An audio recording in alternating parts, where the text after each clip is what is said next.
Alô, alô, Eventcasters! Sejam bem-vindos a mais um episódio do Eventcast, o podcast dos eventos. Aqui queremos mostrar o mundo dos eventos virado do avesso, trazer para a mesa as conversas de backstage e de corredor. Hoje temos uma convidada muito especial.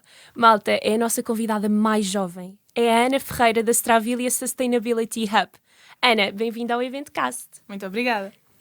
O tema que vamos abordar hoje é muitas vezes menosprezado pela maioria das pessoas. E que tema é este? Perguntam vocês? Bem, nós hoje vamos falar da limpeza e do tratamento de resíduos. Claro está que não poderíamos deixar escapar a oportunidade para dar palco a este tópico tão relevante e que, no fundo, é uma das verdadeiras razões pelas quais conseguimos continuar a realizar eventos, ano após ano. Ana, falando agora um bocadinho de ti. Nasceste em Castelo Branco, onde viveste e estudaste até completar o 12º ano. Com 17 anos, os teus caminhos vieram dar à capital.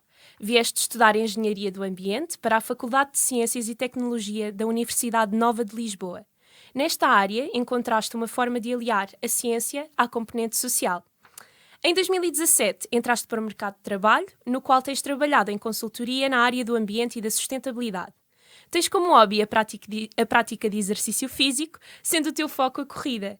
Não sei quanto a vocês aí desse lado, mas se têm por objetivo correr na próxima Maratona de Lisboa, é bom que se comecem já a preparar, que a Ana é uma adversária à altura. Não sei se ainda sou, mas talvez um dia. Eu tenho a certeza que sim. No teu percurso profissional, tiveste a oportunidade de colaborar em vários eventos de grande dimensão, dos quais são exemplos os tão aclamados festivais de música que preenchem a nossa agenda de verão, como o Nós Alive, o Rock in Rio, o Superbox Super Rock e o Small Summer Fest. Não esquecer, claro, a tua participação no Festival Eurovisão da Canção em 2018. Nestes eventos, encontravas-te encarregue do desenvolvimento e implementação de medidas que promovessem a melhoria do desempenho ambiental, particularmente na área da gestão de resíduos. Agora vamos lá começar com as perguntas. Ana, tendo em consideração esta última linha da tua bio incrível, fala-nos um bocadinho mais acerca das medidas implementadas para garantir um melhor desempenho ambiental na gestão de resíduos e do lixo criado em ambientes como são estes festivais, que eu acredito que, o controle das variáveis sejam super difíceis.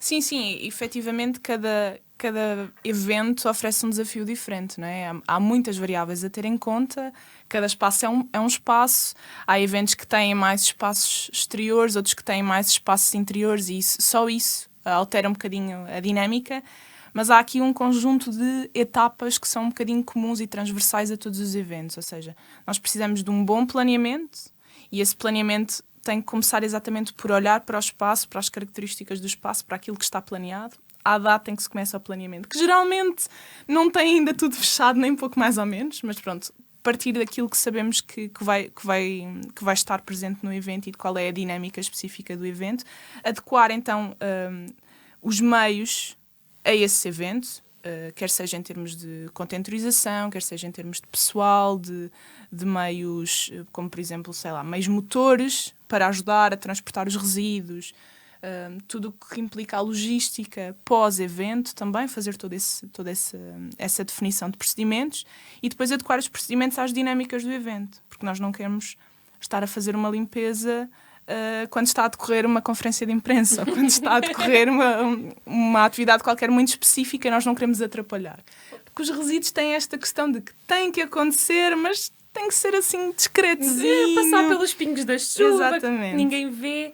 Lá está, nós mais uma vez a testarmos aquilo que nós dizemos muito aqui no podcast, que é, nós efetivamente somos a malta do backstage. Somos os ninjas, ninguém nos vê. Exatamente. Ou seja, no fundo, os serviços que nós prestamos são essenciais para que o evento aconteça e para que continue a acontecer ao longo do tempo, mas daí a verem-nos e efetivamente estarem em contacto connosco. Não, de todo. E a limpeza tem este estigma adicional, não é? Porque estamos a lidar com resíduos, as pessoas não se querem aproximar deste tema, querem fugir, estar bem longe. Então, há que garantir que o espaço está limpo, há que garantir o objetivo final de todos os eventos, que é uma boa experiência ao participante, mas sem interferir com as atividades principais do evento, que não são claramente a parte que eu lido. E para além destas componentes, o elemento da comunicação é essencial. Ou seja, qualquer participante no evento tem que rapidamente perceber o que é que deve fazer e como é que deve fazer. Onde é que estão os equipamentos, quais são as regras aplicáveis. Por isso esse elemento de comunicação também é essencial e transversal, uma dificuldade transversal a todos os eventos, mas que temos sempre que acautelar nesta fase de planeamento. Ok, e Ana, tendo em conta isto, nós costumamos pensar sempre muito nesta gestão da limpeza e dos resíduos para um nível de eventos no exterior. Pronto, visto que tu tiveste experiência aqui no Festival da Eurovisão da Canção, como é que foi encontrar soluções de sustentabilidade para este tipo de eventos? Foi um mega evento e lá está, foi na Altice Arena. Exatamente. É Nós aí contávamos com a equipa do Altice, que é excelente e mais do que conhecedora deste tema. Aqui a Eurovisão também incluiu eventos para além do Altice. Não é? Nós tínhamos também um evento no Terreiro do Paço, ou seja, era um bocadinho equilibrar aqui todas estas dinâmicas e encontrar um sistema que funcionasse para todos os locais. Garantir, mais uma vez, a contentorização adequada, garantir comunicação, porque aqui tínhamos a dificuldade acrescida de muitas nacionalidades. Cada país tem regras diferentes, a comunicação tem que ser adequada, então é essa dificuldade acrescida. Mas mais uma vez, a lógica é a mesma, não é? Planeamento, meios adequados, um bom acompanhamento durante o evento e com mais ajustes, menos ajustes, tudo se consegue, tudo se faz. Ótimo. Então, eu acho que só com a resposta a estas duas primeiras perguntas nós já podemos ver que esta é uma área que consegue ser bastante abrangente, pelo que requer ter em atenção vários fatores. E eu agora queria perguntar-te, quando tu contactas com o cliente, qual é que é o briefing que ele te dá? É porque eu tenho esta sensação que, era como falávamos, o cliente não tem noção, ou pelo menos o participante não tem a mínima noção do que é que acarreta isto da limpeza. Para o participante, eu acho que acaba por ser muito, onde é que eu vou colocar o lixo? Exato. Eventualmente, há quem tenha a ideia de que o lixo pode ser colocado no chão e deixa lá, não é? Também, infelizmente. Mas pronto, qual é que é o briefing que o cliente te dá? Ou tens sempre a sensação de que o cliente não pesca nada do assunto e deixa na tua mão? Vai depender um bocadinho também da experiência já do promotor neste tema. E às vezes do número de anos que já tem daquele evento em específico. Mais uma vez, cada evento é um evento, por isso o promotor, se já conhece a dinâmica daquele evento, já vai saber mais ou menos aquilo que precisa ou aquilo que precisa de ajustar face a edições anteriores. Mas particularmente em eventos novos, existe sempre a dúvida, porque se sabe qual é o objetivo. Ok, o objetivo é reciclar e é ter um evento limpo. Agora, como é que chegamos lá? Geralmente essa batata passa para o consultor, passa para a pessoa que vai efetivamente lidar com o tema, ou às vezes quando esta atividade é desenvolvida mesmo dentro da promotora, é a pessoa que fica com a batata que tem que resolver o assunto. Mas muitas vezes o briefing começa por aí só, né? O objetivo é este. E agora depois é um trabalho conjunto de descobrir qual é a forma adequada de chegar até lá. Ou seja, porque depois não existem respostas certas. Cada evento vai oferecer dinâmicas diferentes, também em função da disponibilidade de budget, também há meios diferentes que se podem alocar, estratégias diferentes que se podem alocar. Por isso, customizar é o segredo. Uau! Pareceu-me uma ótima resposta. E agora, passando aqui, porque lá está, nós, para eventos de grandes envergaduras, precisamos de grandes equipas, presumimos nós, deste lado. E acredito que presumem muitos daqueles que nos ouvem. Então, eu queria saber, mais ou menos, como é que se gera em ponto 1 estas equipas encarregues pela gestão dos resíduos ou pela limpeza dos recintos nos grandes eventos? Qual é que é a comunicação que se tem com estas equipas? Nós, em grandes eventos, trabalha-se muito também com trabalhadores temporários, que é uma dificuldade acrescida, porque muitas das vezes são pessoas, algumas com experiência, mas também nos aparecem muitas vezes pessoas que nunca tocaram numa vassoura na vida. Porque é muito convidativo a pessoa, vou trabalhar para um festival. Claro. Então vai ser ouvir. super divertido. Exato. Só que é um trabalho bastante duro. Então, a gestão de equipa tem que ser feita mesmo no local, com um acompanhamento muito próximo das equipas. Isto especificamente durante a fase de evento, que é a fase que tem equipas de maiores dimensões. E por isso, sim, há um briefing inicial, todas as equipas têm que perceber a dinâmica do evento, onde é que são os locais onde os resíduos estão a ser acondicionados, né? Porque não é só aquilo que o público vê, é todo o back-office de armazenamento de resíduos que nós temos que explicar, onde é que devem ser colocados. Ou seja, há sinalética, por exemplo, para o público, mas também há sinalética em back-office, porque nós estamos a lidar com equipas que estão sempre a mudar e tem que ser muito visual, as pessoas têm que perceber exatamente onde é que devem colocar o quê. Por isso, um briefing inicial, sim, mas vai-se ajustando ao longo do evento, porque as dinâmicas vão mudando. Há atividades que levam mais pessoas e que implicam um fluxo maior de pessoas, zonas de restauração têm exigências diferentes, horários de refeição mudam logo a dinâmica de funcionamento do espaço, por isso é ir ajustando e puxando as equipas consoante as necessidades. E estas equipas trabalham muito em conjunto ou é salve-se quem puder, cada um por si? Porque lá está, eu tenho muito... enquanto participante, tenho muito aquela noção de costumo ver alguém a passear lá pelo recinto, a apanhar coisas do chão, mas não... Não, as pessoas não estão salve-se quem puder. Geralmente nós tentamos separá-las por zonas. Ok? Para que ficam este conjunto de pessoas a cobrir esta zona. E geralmente, dentro de cada zona, há uma pessoa dentro desses vários elementos de equipa que é de alguma forma mais responsável pelos outros e que também ajuda a reorganizar as equipas. E depois temos os elementos principais de gestão da equipa, que podem ser 1, 2, 3, dependendo da dimensão do evento, que vão falando com esses interlocutores e vão gerindo as equipas.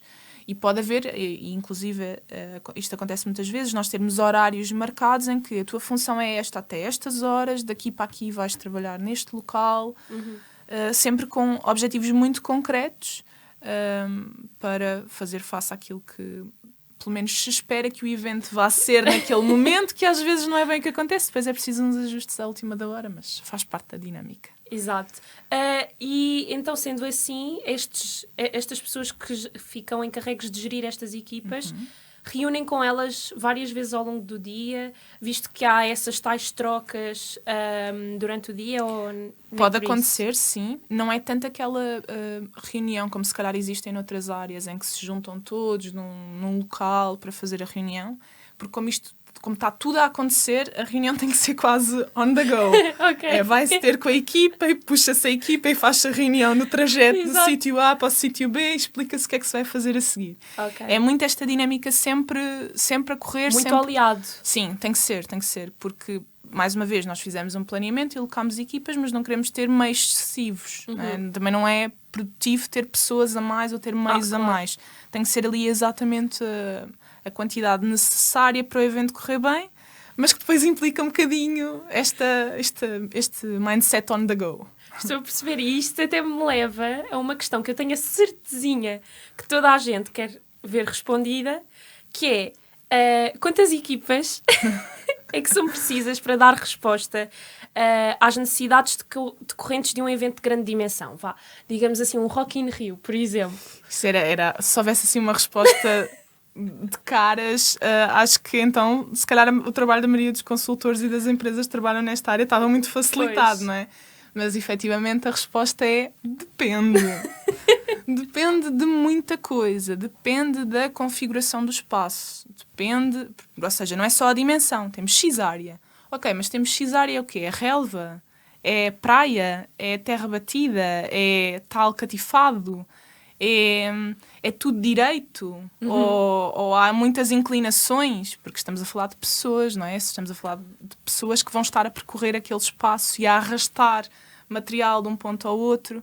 Sempre que conseguimos ter equipamentos motores que facilitem um bocadinho e que aliviem a carga de trabalho também às pessoas, porque nós queremos que eles consigam fazer o turno deles e o trabalho deles, mas também em condições de segurança, exatamente. Por isso, há que gerir tudo isso, porque imagina, se tiveres uma configuração de terreno que não te permita meios motores, se calhar precisas de muito mais gente. Não queres sobrecarregar aqueles que vais colocar no local.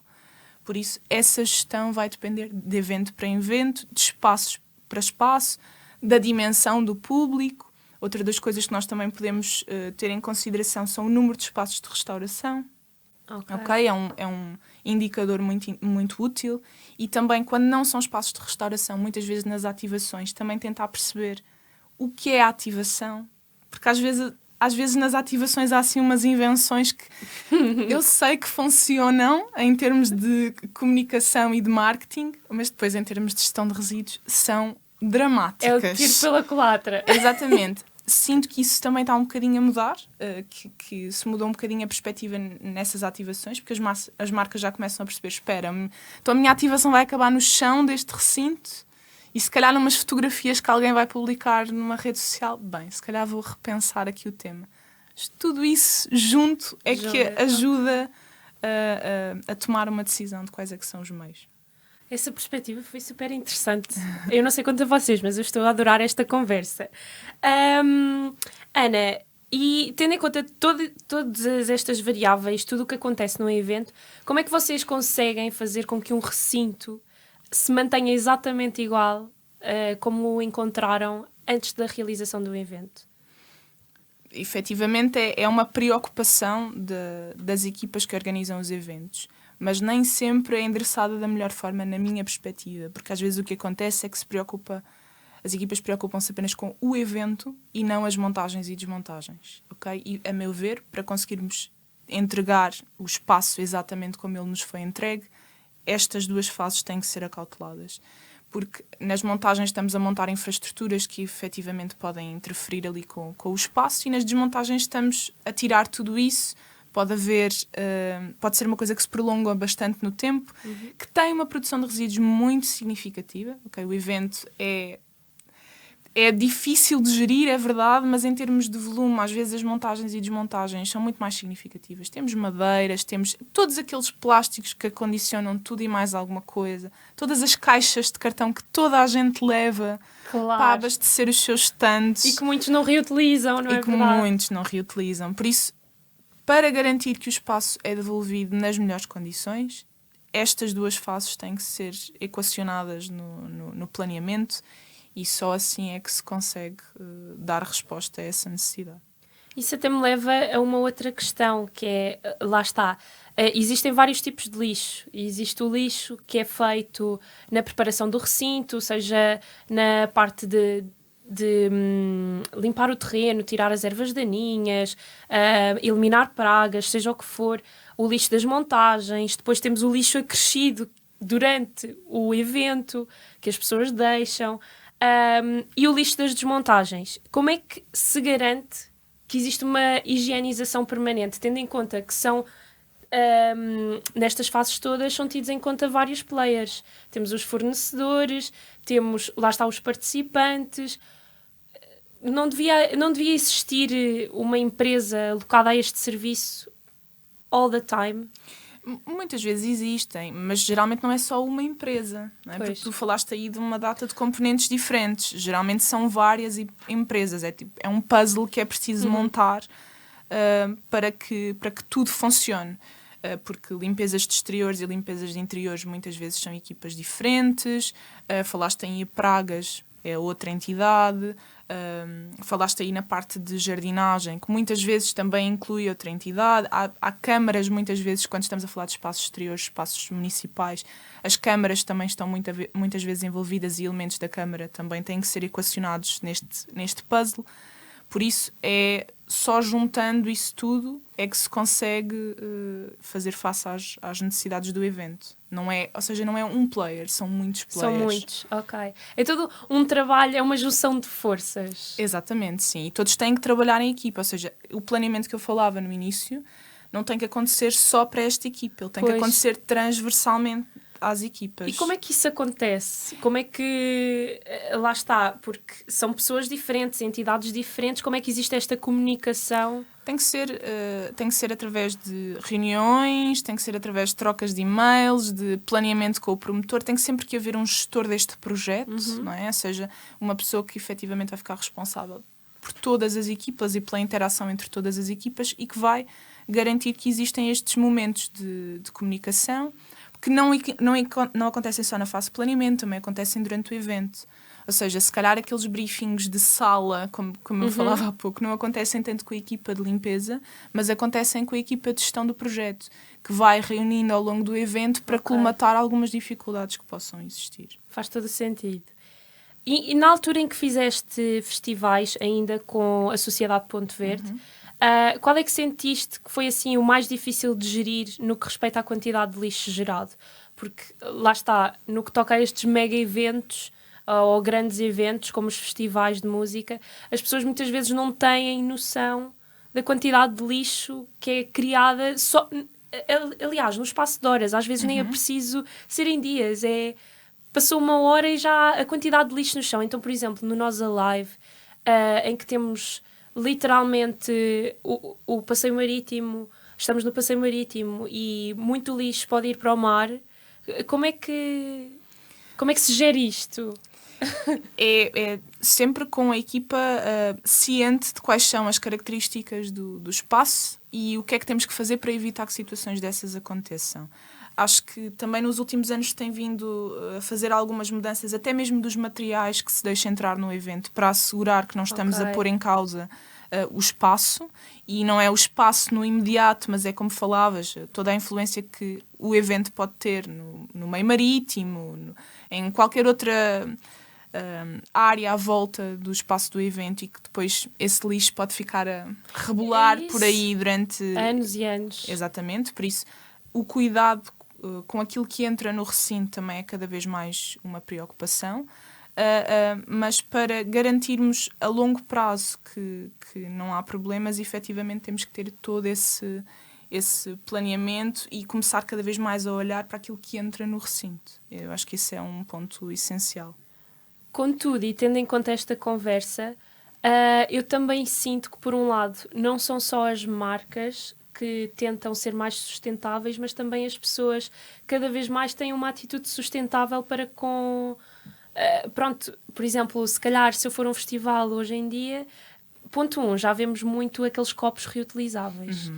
Uma mudança muito, muito significativa visualmente nos recintos. Sim. Exato, mas depois outra coisa, se calhar as pessoas já pensam, será que devo levar este chapéu que me estão a oferecer e que eu nunca vou usar? Nunca mesmo, vai só ficar a apanhar pó na minha casa.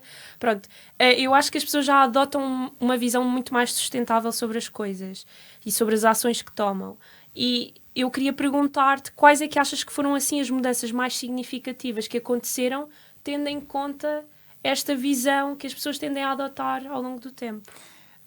Mudanças concretas em evento, acho que essa questão que falaste dos copos, se calhar foi aquela que em termos de gestão de resíduos provocou um impacto maior. Houve alguns eventos tiveram alguma dificuldade em implementar esta medida, porque pode parecer simples, mas em termos logísticos é uma medida muito complexa de implementar, mas o resultado está à vista, não é? Nós conseguimos ter eventos, se calhar há uns anos chegámos ao final do evento a tropeçar em copos, não é? A dar pontapés em copos de um lado para o outro. Mesmo. E agora isso já não é tanto uma realidade. Aliás, o número de copos pelo chão é muito mais reduzido, e isso, que era uma parte muito significativa da produção de resíduos, foi alterado. Mas eu acho que, tal como dizias, a mudança principal está nas pessoas e na exigência que elas têm para com as marcas, para com os promotores, sobre as ativações, sobre as dinâmicas que ocorrem no recinto e que geram resíduos. As pessoas olham para os artigos que lhes são dados e pensam, mas isto é efetivamente útil ou é mais uma bugiganga que eu estou a colecionar? Falavas aí, por exemplo, do chapéu. O chapéu ainda pode ter uma utilidade no evento. Estamos também a zelar um bocadinho pela segurança das pessoas, para não apanharem numa insolação, num dia de sol. Verdade. Depois há essas questões que às vezes o brinde parece só um brinde, mas até tem uma função específica naquele momento. Pode não ter... Mas as guitarras de plástico do Rock in Rio, por exemplo... As marcas... Eu ainda tenho uma. Pronto, há muitos artigos que também são colecionáveis e que as pessoas mantêm porque é aquela memorabilia daquele evento. Mas as marcas efetivamente olham para aquilo que colocam nos eventos cada vez mais com essa atenção, porque sabem que a sua imagem também está cada vez a ser mais associada às decisões que tomam nestes espaços e à sustentabilidade dessas decisões. Ana, é assim, eu gostava de saber, eu acho que tu deves ter, de certeza, se tu tens assim alguma história meio que polémica que nos queiras contar sobre, não sei, até pode ser sobre uma conversa com um cliente, ou algo que aconteceu durante um destes eventos, não sei. Não sei se tem alguma história polémica. Polémica, hilariante. Não, os eventos estão cheios de momentos, eu diria, estressantes, que é a palavra certa, que felizmente não se tornam polémicos, graças a Deus. Ainda bem. Mas que são muito estressantes, porque tal como dizia ainda há pouco, agora com uma câmara, com um telemóvel, uma fotografia tirada fora de ângulo, de uma coisa qualquer que ainda está... contexto, muitas vezes. Exatamente, que ainda está a ser solucionada, pode dar aso a uma interpretação completamente errada. Ou seja, felizmente nunca testemunhei uma situação polémica, mas às vezes esta necessidade de nós irmos a correr resolver alguma situação que possa estar a acontecer no recinto é exatamente para evitar a descontextualização. E tentam-se encontrar estratégias para resolver. Imagina, um pico de produção de resíduos qualquer num local e que tens uma zona de restauração que, do nada, em espaço de meia hora, estava ok e ficou caótica. Pois. Tu precisas de deslocar os meios até lá. A equipa até lá chegar ainda vai demorar mais meia hora. Pois. Para tirar de lá as coisas ainda mais, no mínimo mais meia, se não for mais. Ou seja, isto às vezes cria situações complicadas. Tensas. Que felizmente eu acho que o público vai entendendo que não é possível estar em todo lado. Num mar de gente às vezes é difícil resolver estas situações, mas o principal é que as pessoas entendem que há uma equipa que vai resolver aquilo. Que aquilo não vai ficar ali ao abandono, que está a ser solucionado. E graças a Deus nunca deu origem a uma situação polémica. Ótimo, ótimo. E, Ana, agora surgiu-me aqui uma curiosidade. Por exemplo, eu lembro-me que nos festivais o mais usual de se ver eram os contentores cheios de lixo, e já não havia onde colocar o lixo. Então as pessoas acabavam por rodear o contentor com lixo e pronto, assim ficava. Como é que se resolve, Sim. Não é? Por favor, elucida-nos. Nem sempre é assim tão fácil, porque muitas vezes essas situações acontecem porque houve uma produção excessiva num contentor que não se estava à espera. Porque nós, quando planeamos a distribuição dos contentores, planeamos em função do fluxo de pessoas. Sabemos mais ou menos onde é que as pessoas vão passar, onde é que é expectável que elas precisem do contentor para não atirarem as coisas para o chão. E tentamos ter sempre meios para ir fazer as recolhas. Mas, mais uma vez, horas de refeição, horas de pico, horas... É o caos. Às vezes é muito complicado ter meios que cheguem, porque às vezes tu até tens os meios, não consegues é que eles lá cheguem. Muitas vezes tens que abrir corredores técnicos de acesso a uma determinada área para agilizar um bocadinho a recolha, o que implica também às vezes falar com alguns parceiros e roubar-lhes um cantinho do espaço deles, que é uma coisa que eles também muitas vezes não são muito a favor. Por isso trabalhar em eventos também é muito esta gestão de pessoas constante, dos mais diversos interlocutores, para tentar solucionar agora. É sempre o agora. O imediato. É sempre tentar resolver a situação no imediato, mas às vezes é inevitável que essas situações aconteçam. Mas pronto, tenta-se trabalhar sempre para que aconteçam ao mínimo possível. Ok.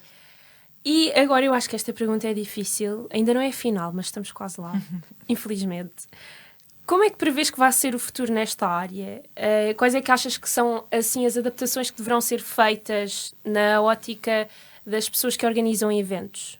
Achas que passa pelo zero desperdício e o aproveitamento de todos os recursos? Conta-nos. Eu acho que há várias estratégias que se podem adotar, começando por olhar para todos os parceiros, para todos os interlocutores e envolvê-los todos no processo, não é? Porque acho que muitas vezes, e cada vez menos, felizmente, mas muitas vezes a sustentabilidade é vista como uma coisa que se pensa depois. Ok, primeiro planeia-se o evento, primeiro planeia-se o principal e depois vem isto. E depois faz isto em paralelo. E depois acrescentam-se mais aqui uns pozinhos e faz isto resultar. E eu acho que o mindset tem que mudar nessa perspectiva.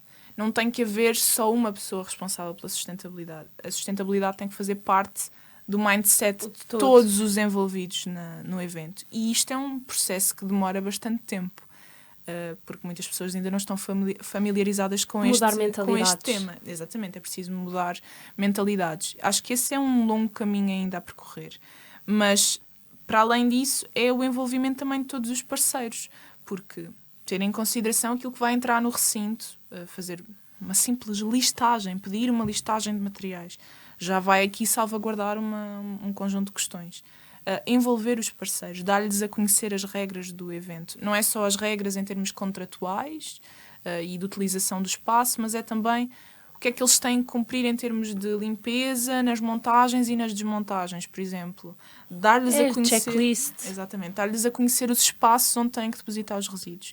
E depois, de alguma forma, também impor isso. Ok, não queremos aqui chatear ninguém, não queremos interferir com o trabalho de ninguém, mas quando alguém vai à nossa casa, há regras.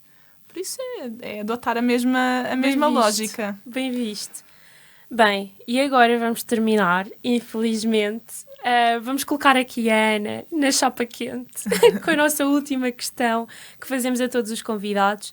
Ana, como sabes, o Eventcast pretende chegar a vários stakeholders e, sendo um deles os estudantes de eventos, nós gostávamos de perguntar-te, numa abordagem mais académica, se tu tivesses a possibilidade de ter alguém a fazer investigação científica para ti, o que é que lhe pedirias para estudar?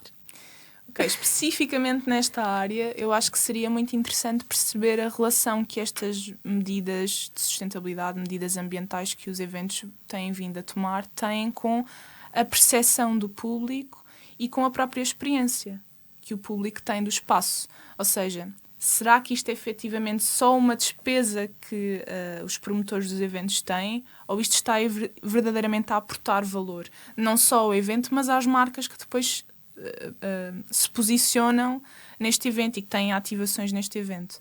Acho que tentar, de alguma forma, encontrar esta correlação seria muito útil. Se calhar desbloquear alguns mindsets que ainda estão muito presos na ideia de que é só uma despesa. Sim, olha, eu acho que isto é super curioso e tens imensa razão. Eu acho que não se trata só do agora, mas é também pensar no depois e é pensar também mais do que o restrito, o mesmo de sempre. Sim, e mais do que só a gestão de resíduos, que efetivamente é uma componente muito importante de um evento, essencial, mas a integrá-la numa perspectiva de dimensão um bocadinho maior, que é a sustentabilidade do próprio evento em todos os aspectos. Incrível, Ana. Olha, muito obrigada por nos teres dado a conhecer mais acerca da área da limpeza e da gestão de resíduos. Tal como eu dizia no início deste episódio, as pessoas tendem a desvalorizar um bocadinho esta questão e eu espero que depois de ouvirem a nossa conversa passem a dar mais atenção a este tópico imprescindível na área dos eventos. Obrigada também aos Eventcasters que nos acompanham todas as semanas. O podcast dos eventos volta já na próxima quarta-feira. Até já!